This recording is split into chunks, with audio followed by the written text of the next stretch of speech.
Welcome, my friends, to another episode of the Chasing Poker Greatness podcast. As always, this is your host, the founder of ChasingPokerGreatness.com, Coach Brad Wilson, and I am joined once again by my Philosophical Friday co-host, Duncan Palamortis. Duncan, how are we doing, sir? Good. How's everything with you? Life is quite good, Enjoying the summer, raising my wolves, raising my children, raising my cats. I do a lot of raising these days. You do a lot of raising, so you would say you're taking the initiative. Oh, no. Yeah, I set you up pretty well for that one. If I never hear the word initiative again for the rest of my life, I think I would that would be okay. For the listener, we're not probably going to touch like a deep topic in a while. It's mostly because it takes a tremendous amount of work, but I thought I would give you a good scare right there. So what are we thinking of talking about today, Brad? We're going to talk about self-criticism, being self-critical as it relates to playing poker, more constructive ways of being self-critical. Yeah, I think that's the general topic of the day.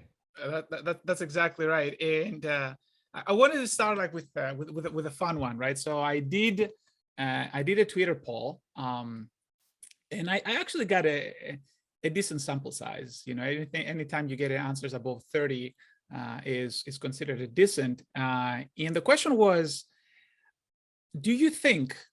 And when I say do you think, I mean in your personal opinion, right? Do you think you're being self-critical enough? Where I highlighted enough, so that was important. So I do have a few questions for you to make it interesting here. So basically, 3 questions: what would be your answer? How do you think Twitter answered? And which answer you think shows that you're actually self-critical? Man. Yeah, just putting you on the spot. By the way, we haven't prepared this, so I always like to see honest answers from Brad. Yeah. So first question is, how do you answer? What is your answer? Do you think you're being self-critical enough? That's the no. Okay. No is my answer. Okay. Okay. Very good. I see the gaps. It's also like a very broad question too, because there's so many facets of life where, we can be self-critical or not self-critical. I mean, if only there was a podcast about philosophy where we can talk about talk about every facet, just talking about nutritionally, talking about health-wise, talking about poker-wise or business-wise. I think that, there's in all the facets, I would say I'm not self-critical enough in every single one. Very good. I would agree, by the way. I would give the same answer to myself. So how do you think Twitter answered? That's always a hard one. How do I think Twitter answered? So basically the question is, how self-aware are people?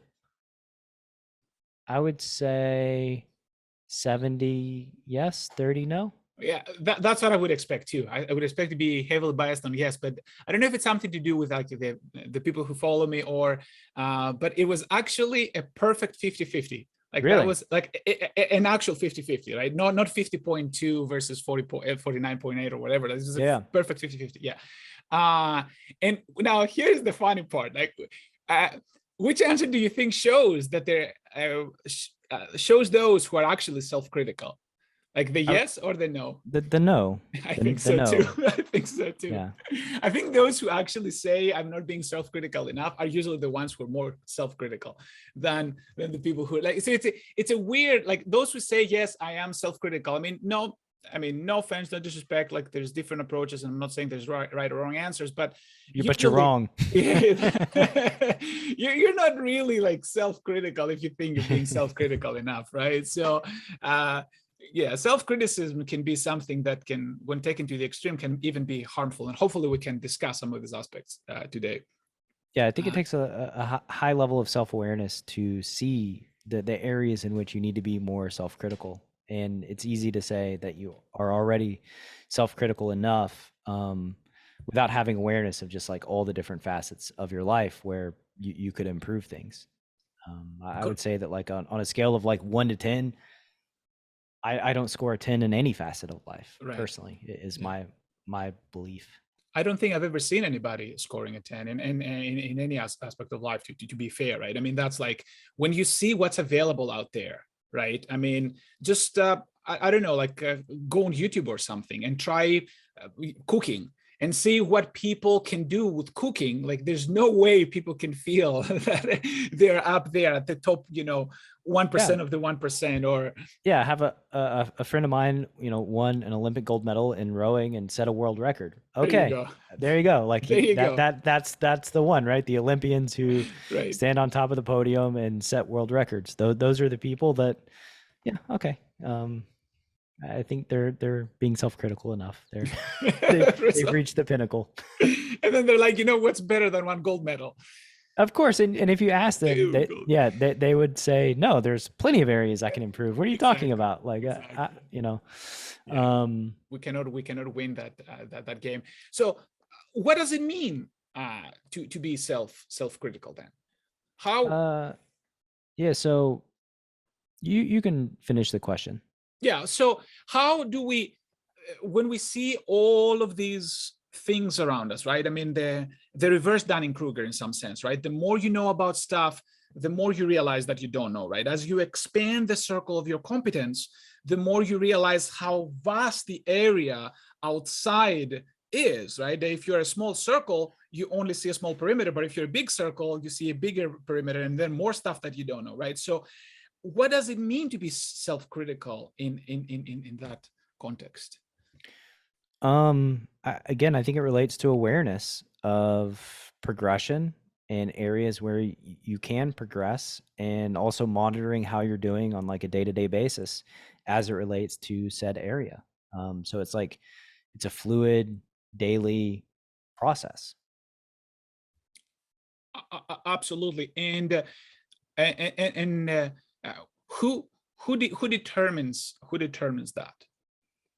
Who determines? I mean, it could be, it could be either an internal source or an outside source. And the outside source would be like a coach, right? Like, who's monitoring and has like objective data based on your progression in certain spots. The Wolves kind of jump to the front of my mind where, I can see their progression. I can monitor it. I can see like how they're thinking about spots now compared to how they were before. So it's something that like you can track with data, and then it could also be, an internal gauge. But I would actually say the internal gauge should probably be more systemized than based on like feelings. I think it should be based on some sort of concrete data. I've mentioned previously on the podcast that one thing that I do with private coaching students and the Wolves is like when they go through a patch where they're like struggling over, a few weeks or a month, I have them watch a coaching session that we did like 4 months ago, right? Because that shows them tangible evidence of progression over time. And, you look at yourself in the mirror every single day, you don't see much change, but you look at it from year to year, you see a lot of change. And so it's like, it's really good to monitor like where you were before compared to like where you are now. I think that's an excellent point. And do you think that the external factors remain external, or do you think that in the end, external factors become internalized?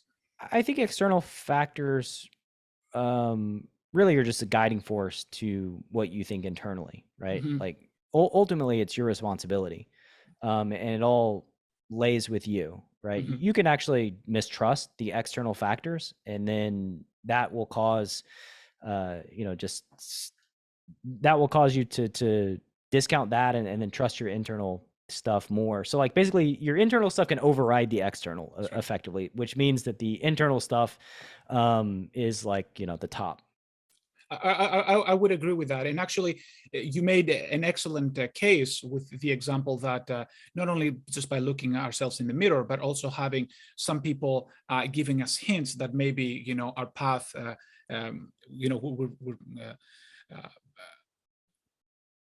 we're getting out of a specific path, right? So they can put us back in, but that's only because our internal mechanisms allow us to see that, right? So only when somebody is open to that can actually see that perhaps, they've been led astray.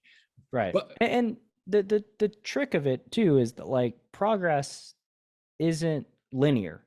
mhm. Like it's like a graph in poker, right? Where like you zoom out of a crusher's graph and like, yeah, it trends upwards, right? It's like obviously going up, but you zoom in to like the daily sessions. There's obviously downs and ups and ups and downs and ups and downs. So like it's easy to lose track of things if you're just you're just trying to use like anecdotal evidence and you're not tracking anything. You don't have any parameters that you're setting. So yeah, like it's hard zooming out. Like we live life in the moment. We live life right at each of those little plot points on the graph, and it's hard to really see the big picture.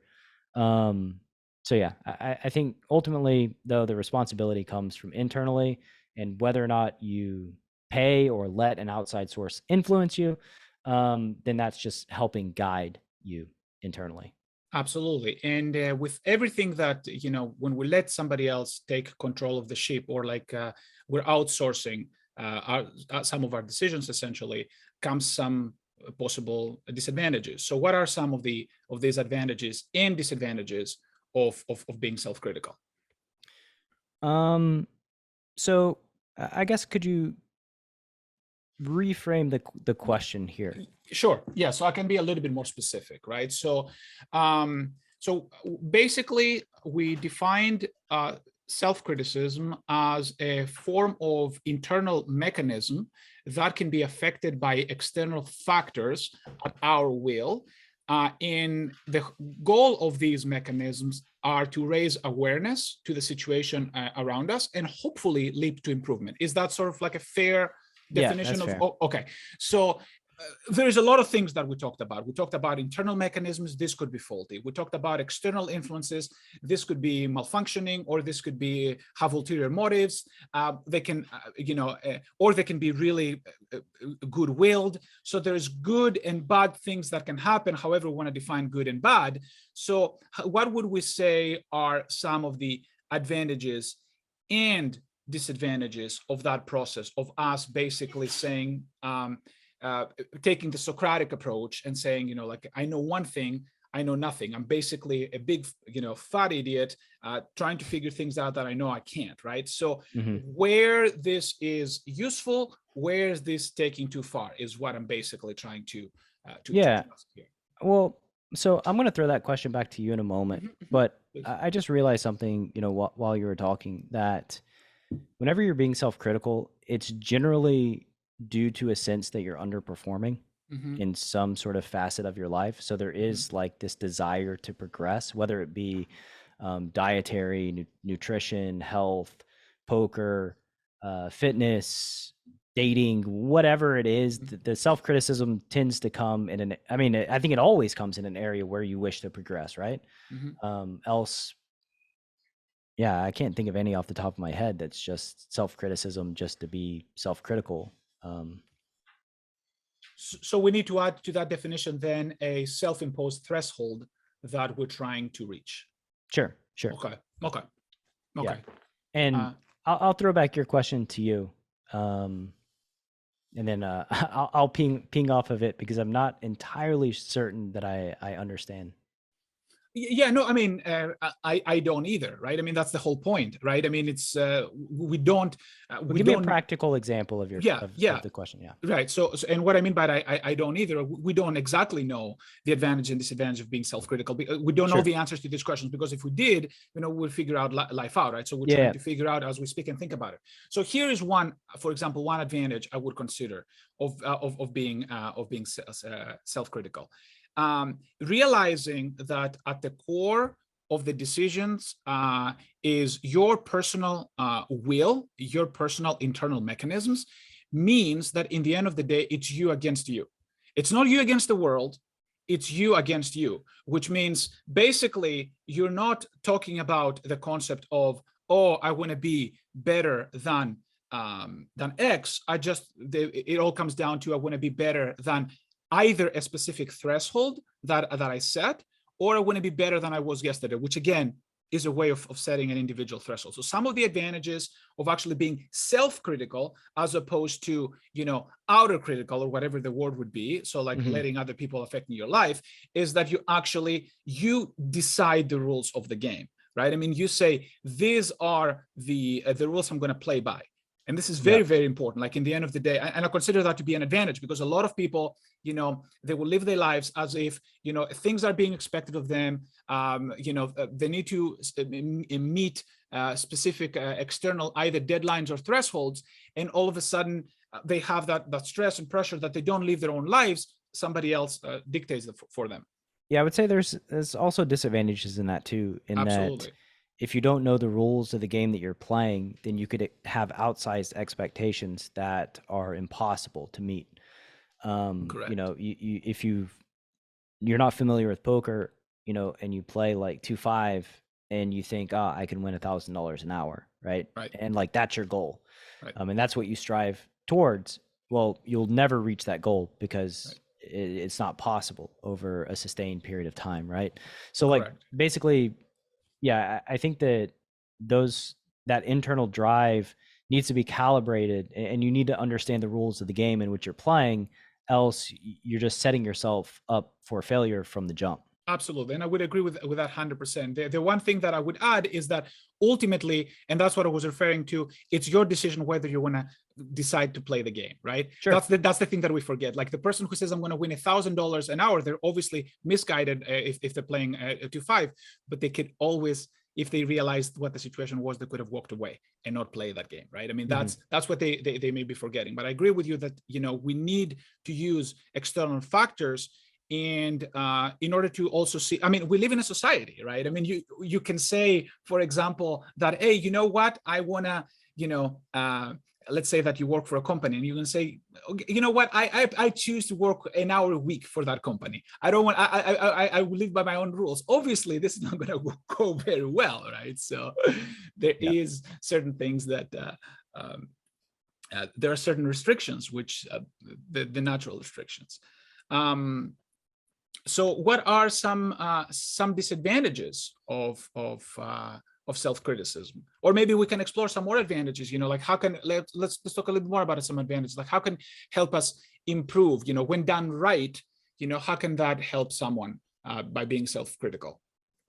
I mean, yeah, I think like it's just a matter of progression, right? Like you have a target, you have a focus, you invest energy into that target and into that focus, and you tend to make progress. So like, I mean, that's just like the primary advantage to being self-critical, is that whatever endeavor you're taking on, you tend to get a little bit closer to that goal, by virtue of understanding the areas that you need to improve. Absolutely. And the thing is that we cannot improve unless we make assumptions, as I like to call it, like as it pertains to poker. You cannot improve no assumptions. Like I always encourage my students to make assumptions. Like you are in a situation, in a spot, give your opponent a range, give your opponent a strategy. It's infinitely many times better to be wrong about it than to have no opinion whatsoever, because you can improve a wrong opinion. You don't have anything to improve on no opinion. Yeah, you do have an opinion. It's just nebulous and intangible, and that doesn't allow you to, doesn't allow you to get any feedback. It doesn't allow you to make progress, because you don't even know what you're thinking. You can't quantify it, and so like you just can't work with that. Right. And practically, I would argue that this is equivalent to having no opinion, essentially. Right. That is, it's so nebulous that, you don't really know if it's, are they strong, are they weak, whatever. So it helps us. So being self-critical helps us achieving goals. Like we're setting thresholds and hopefully we're crossing them. Very nice. So what are some disadvantages of being self-critical, if any? I think there's definitely disadvantages. Blind spots, like we're talking about like being internally self-critical, and then like the disadvantage of being internally self-critical is like identifying your blind spots. Like you just don't know what you don't know, and very good. Having like an outside source that can help you identify those and pull them to surface so that you have extra targets to shoot at. I think that's like an invaluable tool that like coaches, or even like if you're building something and watching a YouTube video, right? Anywhere that an outside source can just help you and show you the way, that's generally brought upon through like lots of years of experience and learning and deep thought. They're just expediting your progress way faster than you could on your own, because you don't have to spend all that time. Absolutely. And when that the thing I would add there, when that external source doesn't exist in your near environment, like let's say you're working on something, you don't How have does somebody. it not exist these days? Right. That's a good point. That's a good point. Like, I mean, you have to find it. What I mean is that, like, let's say you're in a situation of your life, you know, you make a decision and you don't happen to have the other side of the argument, right? I mean, either you don't have somebody who disagree with you, you know. Yeah, there's a forum on Reddit called "Am I the Asshole?" You can go on there and describe the situation and get crowdsource feedback on as to whether or not you're the asshole in this situation, right? Immediate, right? Exactly. Yeah. That's exactly right. But the one thing which I think is relevant here is that we gotta let the external source affect us in some way. If we block the external sources from affecting us, we're never going to be able to change our minds. And I would argue that's where a concept like meta-humility comes into play. Meta-humility doesn't assume an external source. We know at all times we suck, right? So, and that's lovingly, right? I mean, we suck at all times. It doesn't matter what we do. Ultimately, we're too little to be able to, in a meta sense, thrive in anything. Yeah, I've thought about this a lot. From a broad sense of like why humanity has evolved and made so much progress over the past, say, 100 years, right? I told my wife just yesterday, like we kind of live, like I'm 38 years old. So my generation is like an interesting generation that's kind of a bridge from two different lives, two different worlds. Like when I was a kid, nobody had cell phones. Now everybody has cell phones. We spend, 30% of waking time looking down at a cell phone or a computer or some kind of screen, right?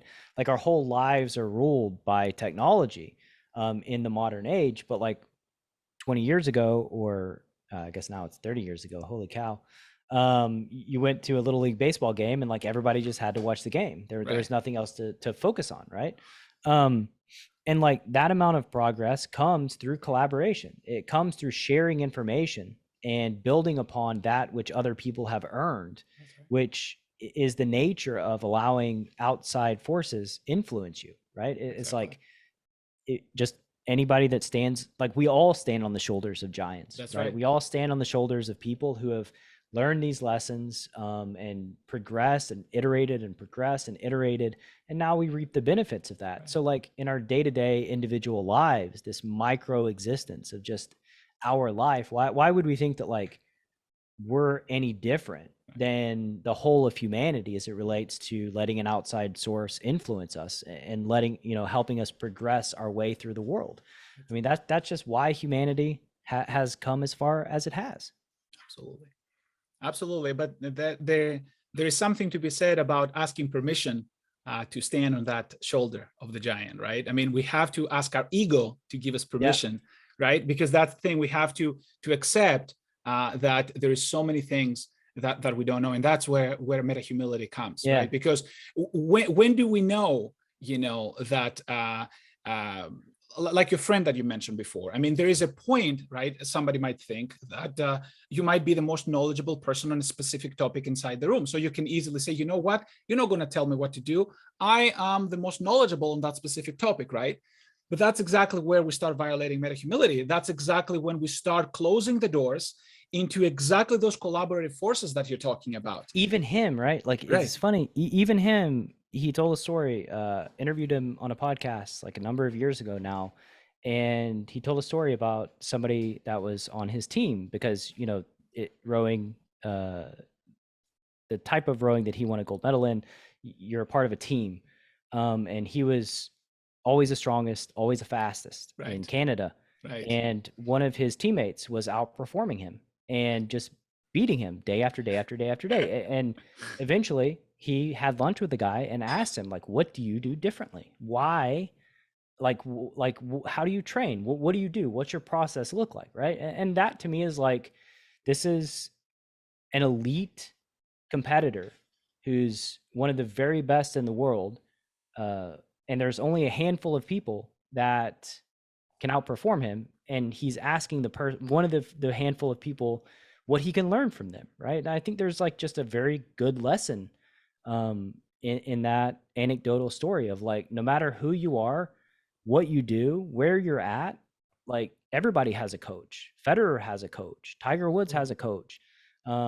Whatever elite champion you can think of in the world, they all have coaches. They all have people who can help them improve. And so like, yeah. Anyway, that's No, absolutely. I mean, and you can learn, like you can learn from anybody under any circumstances if you're willing to hear. Like for sure, example, absolutely. that happened many years ago. It's an example from poker. Occasionally I bring those up. So many years ago when I was starting out, I was playing at a live game. I was doing really well, and then I was very friendly to the person next to me. And at some point, they,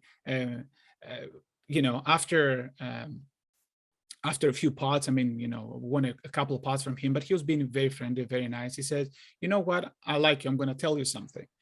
He said, "I know I have a tell on you," he said.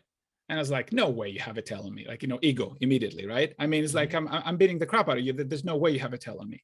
And it's like, yes, I do have a tell on you. Every time you go all in, when you have it, you actually say nothing. You make a hand motion, right? And when you actually are bluffing, you actually say all in verbally, which was like basically when I was strong, I was using my verbal cue. Where I was weak, I wasn't saying anything. Just the classic weak means strong, strong means weak. And it's like, I cannot be, he was right, actually. Like that, I realized that I was doing this subconsciously, which is, then I implemented specific things to do. So you can learn from anybody at any point. Like it's by, letting the ego, like my ego almost got in the way there, me helping me improve my game. Mostly the ego in those types of situations is going to be a deterrent to growth. Melissa Burr came on the podcast. She's a high stakes mixed game crusher. I think she may be retired from poker now. I'm not exactly sure what she's doing in the world. I know she's been involved in a lot of NFTs stuff. But Melissa told a story about playing a giant mixed game against a fish who was just basically playing very poorly, very aggressively, over aggressively. And in one of the hands that this specific player played, she learned something, right? It was a spot where like they raised where she would have never considered raising and then got like a positive outcome. And she was like, huh, that's interesting, right? This player that's like losing, thousands of dollars an hour in this game, there's still something to learn. Right. Because they ventured into some node or did something that like is rarely seen or rarely done and that most people don't think of. And it's like, oh, wow, that was actually pretty cool. Like I'm going to pocket that and maybe use it someday. Right. And like, that's an example of somebody who you're way outperforming them. You're a big favorite, and yet you still learn something from them if you're paying attention and if you can set aside your ego to do so. And I think there's like these sort of lessons are not just abundant in poker, but they're abundant in life all over the place, where like you're a higher performer than somebody else, but you can always learn from somebody no matter what. Absolutely. And this is why sometimes, like I sound like a broken record and I keep bringing meta humility, because I feel that meta humility can remind us that you can never win this game in an absolute sense. You're always going to be behind in some sense. Thank goodness. Thank goodness. Exactly. Right. That's the thing. But the thing is that, the ego tells us otherwise. And this is something, I mean, I'm sure, Brad, you can relate to that, like when it's easy, when you are the best player at your table, it's easy to be, drift afar a little bit, and then it's easy to fly too close to the sun. There's a reason why Icarus story resonates so well with us humans, right? I mean, it's easy sometimes to say, you know what, I can fly, I can go closer to the sun, I can do it, I'm awesome, right? It's easy to say I'm awesome. And sometimes, people will even encourage you to say those things, I'm awesome, I'm the best, blah, blah, blah, blah, blah, princess, whatever, like we're being raised in all these great environments. But we can never win that game. And that's okay. Like coming to terms with the fact that we suck, it's okay. It's a beautiful, sucking. Right. Tying it back into like self-criticism. Yeah. I think that like, in your Twitter poll, the people that say, yes, I am self-critical enough, right? I think that there's opportunity to miss all of these potential upgrades in life when you think you're self-critical enough. Like when you're not actively trying to find these upgrades, like that to me is like really where self-criticism can be a big benefit, in that like, oh, I'm pretty good, I know a lot, but there's still many different areas that I would like to learn more about. And I think that folks like me, the way that I sort of channel that energy, because it could be exhausting. Yep, exactly. Like, that's another disadvantage, right? Yeah, it could be exhausting. It could be just draining. You could have low self-esteem, ironically. No, of course. Saying that you suck every day, I mean, that's not the best thing, right? I mean, yeah, it's not a very healthy, not right, a very exactly. Healthy self-talk, right? I tend to look at things through a lens of curiosity, and that's sort of where that's exciting to me, like solving mysteries, investigating something that I'm curious about. That gets me going, that gets me excited. Right. Whereas like, yeah, just a self-flagellation, saying that you suck, that just really pays an emotional toll. Absolutely. And doesn't move the needle as much as attacking with curiosity. Absolutely. And because I hear like the counter criticism here, I just want to absolutely make a quick clarification. There's two types of self-criticism, right? There's the positive self-criticism, and then there's the negative self-criticism. Sure. Jokingly and hyperbolically, I used "you suck" just to make a point, but in actuality, the positive self-criticism is the Socratic approach. I know one thing, I know nothing, or the David Goggins approach, right? You got to get out there. You have to have the accountability mirror. You just have to basically hold yourself accountable and just try to improve. That's the positive approach to be self-critical. The one where you feel comfortable that you suck, right? It's okay that we're weak as human beings. That's a beautiful thing, not an ugly thing. The negative self-critiquing is that I'm constantly failing, right? Meaning that I'm falling behind what I could achieve. That's a completely different thing. That's not self-criticism. That is basically pounding yourself to death. And that's a completely different thing. Like the fact that you, like the issue that we have with social media, and I have these conversations with my students all the time. There's a lot of depression, and there's a lot of effect from social media. And Jonathan Haidt talks a lot about this, about all the suicides of especially young girls. And the reason for that is because we're talking about a negative self-criticism, people comparing themselves to the best versions of the best versions of the best times of some individuals on the internet, which is exactly what the social media does to you. Like you see people which are expressing the best versions of themselves at the best times of their lives without talking about all the negatives. And people are comparing themselves to that. Like I said, this is a game we cannot win. Right. So this is a negative self-criticism. This is a comparison. It's no longer you versus you. It's you versus the idealistic version. Like you can never compare yourself to Alex. You will will be beaten every time, because Alex is an idealistic version of a poker player, is the best poker player there is, because that's by definition, that's how she was created. Right. So we will be losing that game every time. And I jokingly say we suck, but I mean it, we suck positively, not we suck negatively. We suck in the Socratic sense, right? We suck in the David Goggins sense. We don't suck in the, in the way that, the teenagers perceive themselves, right? That's sure. Absolutely. And to add on to that a little bit, just, it's not enough to, I mentioned like curiosity. We talked about like negative self-talk and positive self-talk. It's not actually enough, in my opinion, to talk negatively or positively to yourself. You have to feel it. it has to resonate with you emotionally. You have to believe it, right? Because what I find is like, this is kind of on the top of my mind, but because it came up during a coaching session in Wolves. But like when something happens, right, and it's like they skin their knee, right, when they were younger, and like, are you okay? And they're like, I'm okay, but like their lips quivering, right, they're about to cry, right? Like clearly they're not okay. Right. They're verbalizing because they want to be okay, Right. but they're not okay.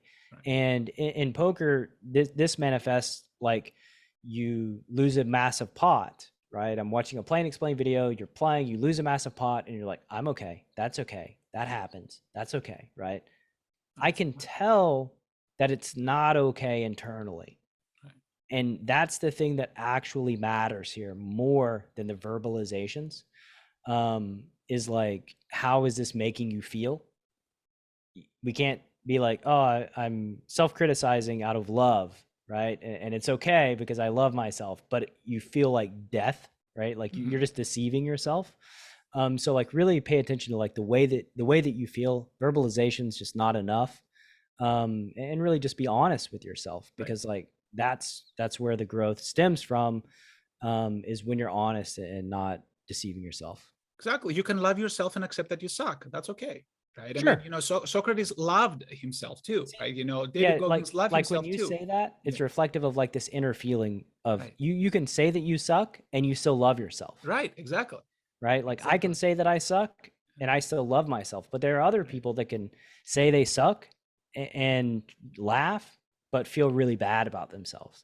They can say they're great and feel really bad about themselves. You see, that's where, and again, I sound like a broken record, but I think that's where we start getting into the crux of the issue. The reason why I think people hurt when they say the thing they suck is because they had unattainable goals. We think as humans we're better than we actually are. That's what meta humility reminds us. We're not as great.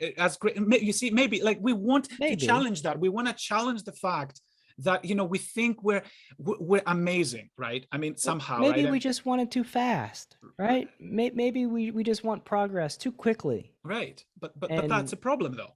It is a problem, right?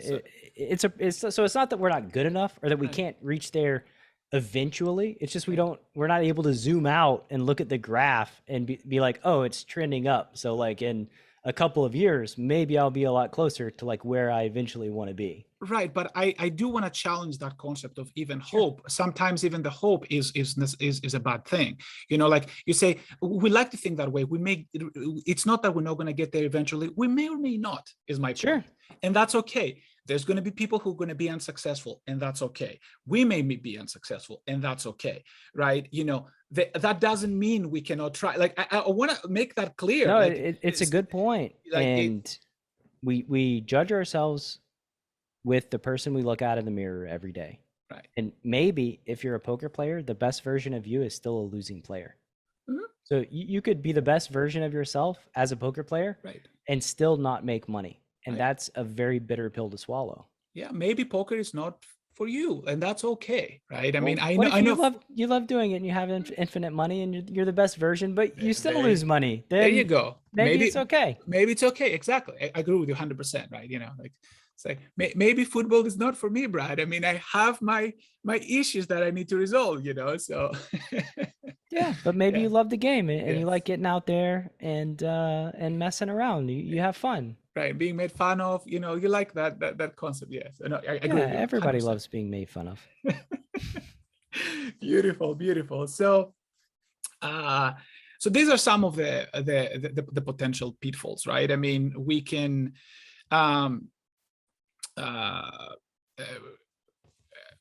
potentially have the but also to your point, or to look at this, Duncan can't collect his thoughts over there. He's struggling. Yes, exactly. Duncan sucks, you know. So yeah, what can you do? Duncan sucks. What can you do, right? But one of the another issue that I personally find with self-criticism, in particular with people who are like high in conscientiousness, and they live a life of, you know, responsibility is important and stuff like that. When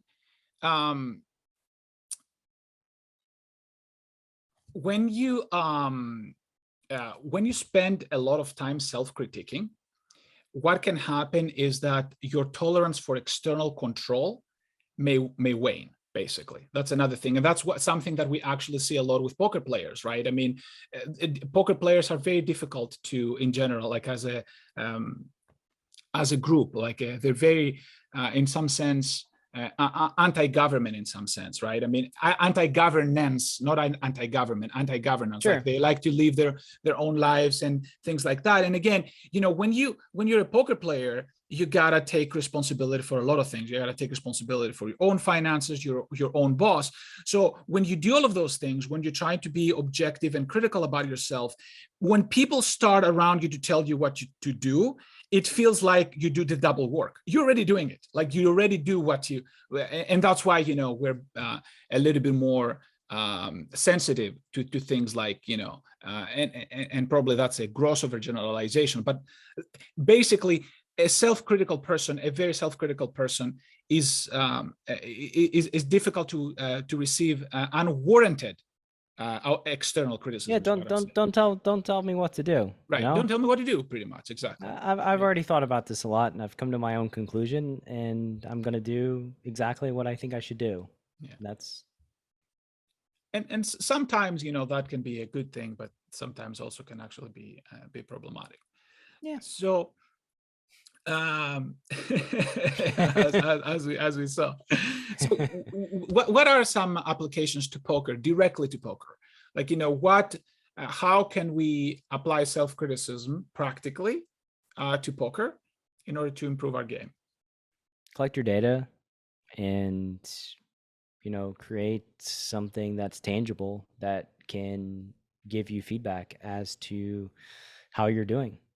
So like if you think you're playing poorly in 3-bet pots, so that's a self-criticism, then collect data of you playing in 3-bet pots in various preflop formations across various textures, taking different lines, bluff catching, value betting, and bluffing. And I mean, then quantify each of those and work to find upgrades.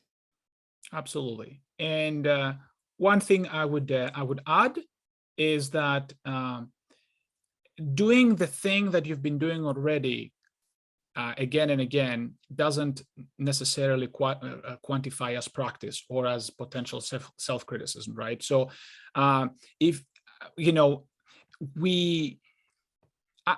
unless the thing that we do pushes us in a new direction that we're not comfortable with, we're not practicing, we're recollecting. Right. Sure. And recollection is not the thing that can actually help us improve. We're doing the same thing that we've been doing over create again. Landmarks, right? Mm-hmm. Like I said, you know, create landmarks. Go through every hand in your database that you played 3 months ago in 3-bet pots and verbalize your thought process. See how you played each of the spots. See how you're doing in all phases of the game. And then watch that video back 3 months later after studying that specific spot and investing energy into upgrading those areas. And see the progress that you've made. Like, make it tangible. Make a landmark that you can use that will guide you as to whether or not you're making progress. And if you're not making progress, then, you know, there's a few possibilities. Number one would be that you've made it and you're playing 3-bet pots perfectly and you don't need any assistance and you've got it all covered. The second would be that you have blind spots and you need an expert to come and look and see what's going on there and to give you more paths to go towards so that you can make corrections and upgrade that facet of your game. So like when the internal method of relying on yourself, where you get stuck, you just get stuck and you're not making any progress, then you have to rely on an external force. Absolutely. And again, that doesn't mean that you let the internal process go dormant. It just means that you don't know what you don't know. Exactly. You don't know what you don't know. Exactly. You allow for, you add extra inputs, basically. That's what you do. You allow for extra inputs. Some of them are external. Leveraging collaboration amongst humanity that has allowed us to have, all the powers of the universe in our pocket and, on my wrist. That's right. Exactly. On your wrist. That's exactly correct. Are there some pitfalls that we should worry about? And in particular, what I was thinking about, Brad, is you made a post on Twitter a while ago, which I totally agree with, by the way. The idea that there is a point that where, as poker players, we should start to be results oriented, right? And for those of you who are new to poker, one of the classic things that poker players say all the time: don't be results oriented. Don't be results oriented. Meaning, just because you run your kings into aces, it doesn't mean you shouldn't be playing like your kings aggressively or whatever, right? I mean, maybe sometimes you're going to be in the wrong, like your opponent is going to have the wrong side, or they're going to be at the top end of their range or whatever. So talk to us a little bit about that idea. Why there is a point where we should be results oriented, and how does it relate to self-criticism here? Yeah, I mean, if you, again, if you're not making progress, if you're just doing the same things, right, and that you think are good, and over time they're turning out poorly again and again and again, then at some point you need to reflect and ask yourself, maybe I should calibrate. Maybe I'm not doing something correctly here. Like maybe there's something that I should learn, right? Absolutely. And honestly, I just would argue that should be the case all the time, no matter what you're doing. It should be this like natural state of being in judging and trying to progress and trying to learn in each spot on a granular level. But I think people it's a cop out, right? Like, oh, I'm just running X and Y under EV, and like if it wasn't for that, then I would just be a crusher. And like, oh, the bots are taking over. Online poker is unbeatable now. Nobody can do it because I've played 100,000 hands and I can't do it, right? That to me is just a cop out, right? It's just like sour grapes, because you're not able to do it. You say nobody can do it, and because you can't do it, no, you can't possibly learn anything that could help you do it, right?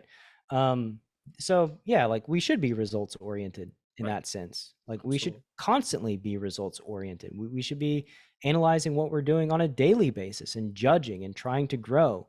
John, my Tactical Tuesday co-host, puts it about as eloquently as you can on Ignition. When you play a session, you can download the hands 2 days later with whole cards up. And he's like, I took a test. This is the results of my test. Who wouldn't want to download and look at those hands to see how you did on the test, right? Like, how could you not be doing that? And lots of people in poker would argue that's results oriented, right? He's like looking at what actually happened in each individual hand. However, it gives feedback as to how your decision-making process is working, how the way you think about the game is performing in the real world. So I mean, all of these, all that stuff is feedback, and the feedback generally is going to mean something. I mean, sometimes it means nothing, and that's okay too. But like, I would rather look at feedback that means nothing, recognize it means nothing, and move on, than never look at any feedback, because eventually you find stuff that does mean something, and you can make upgrades, and you can iterate, and you can improve. Yeah. Absolutely. And you mentioned the word feedback, and feedback is one of the important parameters that lead to success, right? I mean, we cannot have a successful anything unless we try it. We try it through trial and error, right? And part of that trial and error is the feedback that we get. Now, we have to be a little bit careful here, and that's why it gets complicated in poker. If you sit at the roulette, right, and you place bets, and let's say you win 3 bets in a row, you get feedback, but that feedback means nothing, right? Because again, everything is randomized. That's exactly what happens to poker to some extent, right? So that feedback, which is actually very important, it comes back clouded is what happens, which is why we should not be results oriented in the short term, because a lot of the information that we get comes with a lot of noise. That's what we call variance. But actually it turns out that in the long run, and that can happen in roulette too, if you sit down in roulette for like, let's say 1 million hands, which, Nobody should do. But if you do that, you will see eventually that the feedback is going to start coming out negative, and it will show you that you lose whatever close to 3%, which is the negative edge that you have on the roulette. So that's what we mean in poker when we say we should not be result oriented. Which means we cannot look at the short-term feedback. The long-term feedback is still very much there and very much important. So what John is doing, he's actually building long-term feedback, because he downloads all of these sessions and he puts them and he sees how he did on the test.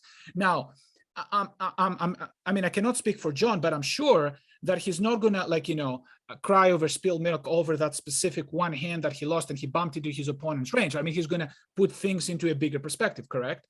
Like, correct. The way to do it appropriately is when somebody shows up with something that's totally outside of your parameters that you looked at the hand. Exactly. You mentioned earlier, like assigning people a range. Well, when you assign somebody a range and they have something that's totally out of left field that you never anticipated, there's probably a blind spot there that you should attempt to reconcile.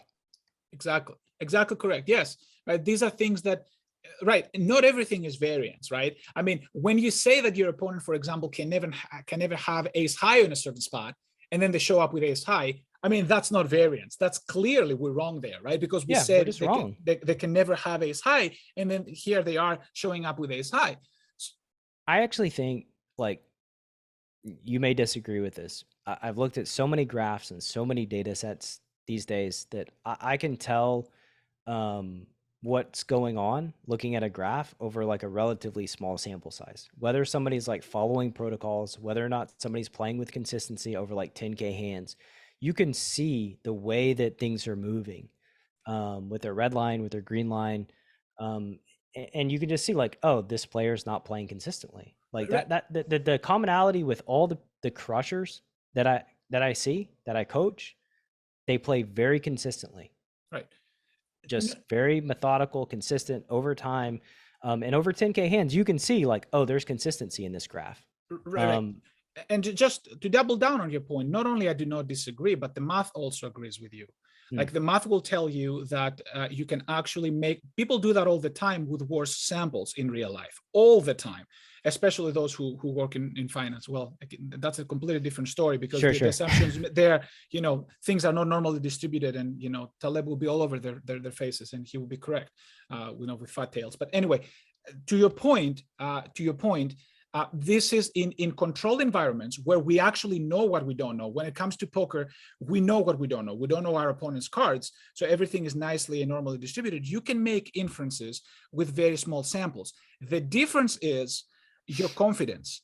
As the sample increases, so does your confidence. So you can say, you can make inferences about your students, you can make inferences about your opponents with a certain degree of confidence. And that confidence just so happens to increase as your sample increases. That doesn't mean you cannot make any inferences at all, right? So you are correct that you can make inferences with very small samples.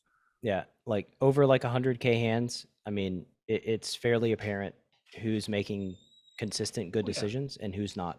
Right. At that point, your confidence levels have very high. Even in a game of like high variance, where like you can go on bad runs, there is a consistency to the way that things look when you zoom out and have that much sample, that you can say, okay, like this player is running below EV, they're running above EV, but they're playing consistently well, which will end in long-term success. And then somebody who's very inconsistent has, you know, just kind of spewing all over the place and lots of ups and downs.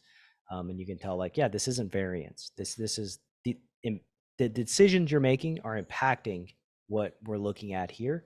And you can play a million hands to try to shake this out, and it's not going to change anything unless you take responsibility, criticize yourself, and try to make the appropriate upgrades. Absolutely. And not to run on a tangent here, but one more thing that I want to add, because we're talking about sample size and we have to be careful with sample sizes. Sometimes even a sample size of one can give you a lot of information, right? Because there's a lot of correlational aspects. The classic example would be, you see somebody like, let's say, limping from under the gun with like a 7-4 suited, right? You know, that person this type of play, like that person who limps under the gun with 7-4 suited, it's highly correlated with a losing player. right? Yeah. So yeah, so that's just a sample of one, and that sample of one can give us so much information about that specific player. Now, are we 100% that that person is a losing player? No, but there's a high correlation between people who make this type of moves and vastly, Well, what it does is it unlocks it unlocks what we know about that specific profile of player that allow us to make better decisions against that player, even with a sample size of one, right? It's like, oh, I know this profile. I know how they typically respond in all of these situations. And so I already have a game plan to deploy against this one specific opponent. They've played one hand and they've limped under the gun with 7-4 suited. And that's a very powerful thing. And it's almost always, I'm not going to say always, but 98% of the time, 99% of the time, you can trust it. And the reality is like, what's the downside to something that you have such a high degree of certainty in? Like 1% of the time they get you. Okay. 99 times, like you make informed decisions against that specific profile that allow you to make a lot of money. So like, I'm always of the belief, shoot first, aim second when it comes to like tagging players in like anonymous pools. Like tag them as a fish, and if they prove that they're not, then okay, you can untag them. But in general, like you want to make sure that you know the player type that you're playing against so that you can correctly calibrate and deploy the principles that you know against these specific players in all these different situations. So yeah, like sample size of one can definitely be very telling. Even sample size of one where somebody raises under the gun to like 2.5 or 3 bets to 11 big blinds. Like there are specific actions that studied players take that unstudied players generally don't take or don't just happen to chance upon that can tell us, oh yeah, this player is probably a reg. Absolutely. And I think we covered a lot of stuff today, right? I mean, I don't know if you have any. We've been all over the board. I think we've managed to cover lots of things. I don't have anything to add. Okay. About anything, I don't think. I do have one little last thing to talk about, and that's the idea that being self-critical is not the same as feigning modesty, right? You can still be at the best player at your table. You know that you're the best player at the table. You tell yourself you're the best player at the table and still be incredibly self-critical. I think, and I think that's, once again, that's where we need meta-humility, right? I mean, because it's very easy, and many of the listeners probably, I mean, they're probably the best players at the table, right? I mean, it's very difficult to be like a winning poker player unless you are, the best or the second best player at the table. And there's hopefully the listener is, and if not, hopefully they can work towards that goal. But it's okay to be, again, self-critical and try to learn, right? I mean, that's, I don't know what you have any thoughts on that? No thoughts. I think it's true. And like, again, if you're being like, if you're displaying false modesty, or you're just like being modest while internalizing that, like, no, I don't have anything to improve. I'm the best, right? Like, I mean, that's just another self-deception, right? Like that just falls in that same category. So yeah, I agree. Yeah, and I think it's important. People should feel comfortable, that when they're confident at something and they're good at that, they can say, like, I'm the best player at the table. There's nothing wrong with that. That doesn't contradict, self-criticism. That doesn't contradict modesty, right? I mean, it's just it's just fact, it's just, and that's okay. When I walk into a poker room, I feel like I'm the best player in the room every time. Like, and I'm not. That makes two of us. I mean, I just do. Like, that's my environment. This is my space, and this is what I've trained my entire adult life to do. I've studied more than almost any human being on the planet. Like, so that's how I feel. However, at the same time, I also feel like I can improve in many different areas, and there's many things to learn. So yeah, I think that you should play with confidence, and then you should reflect on the results of your test. Absolutely. And I think that's an excellent way to stop, because it's a good lesson, like, be honest with who you are, but also be honest with the fact that you can always improve no matter where you stand in the hierarchy. Absolutely. Excellent. Where can people find us? So let's talk a little bit about that. So just greatnessvillage.com. Subscribe on all the podcasts, but greatnessvillage.com, make an account on Slack, click through. hop into the community. You'll join the Philosophical Friday discussion channel automatically. You can tag Duncan, tag me at Coach Brad in the channel. And Duncan's on YouTube. Yes, exactly. If you guys have any questions or anything like that, feel free to stop by, leave a comment.